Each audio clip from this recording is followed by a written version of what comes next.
This is how to lose stomach fat and tighten your waist. And I'm not actually joking. For more evidence-based health advice, hit that follow. First of all, we have different types of fat. We have the subcutaneous fat that lies just beneath the skin. Then we have the harmful visceral fat that lies deep inside the abdomen that pushes our belly outwards. This type of fat increases your risk of type 2 diabetes, heart disease, and cancer. So this is one way to reduce this harmful visceral fat. Do your cardio. Cardiovascular exercise has unique benefits on visceral fat. And let me make it clear, I am not talking about a calorie deficit. Cardio burns visceral fat without being in a calorie deficit or losing any weight.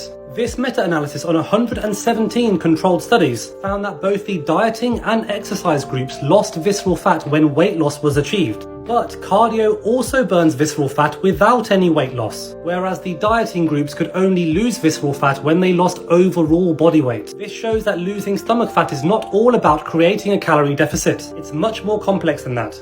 Oh, well, Dr. Ids, surely weight training does the same thing. Sorry to tell you, lifting weights is not effective at burning visceral fat. Backed by this review of 12 systematic reviews and 149 controlled studies, which found that cardio was effective, but resistance training had no effect on visceral fat levels. So how does cardio target stomach fat? Via several complex mechanisms. Visceral fat cells are more metabolically active and thus more sensitive to sympathetic activation, also called our fight or flight response. So you can increase lipolysis of visceral fat by engaging in intense aerobic exercise. Plus, it's thought that the cytokine interleukin 6 plays a role in visceral fat breakdown, and cardio is known to stimulate interleukin 6, leading to a preferential loss of fat from the abdomen rather than anywhere else. And this redistributes fat tissue from your stomach towards less harmful subcutaneous areas like your limbs. So I guess you can call it a kind of spot reduction. So how much cardio should you do to lose that belly? Research shows that 3 sessions of 30 to 60 minutes of moderate to high intensity cardio a week is enough to see results without changing your diet.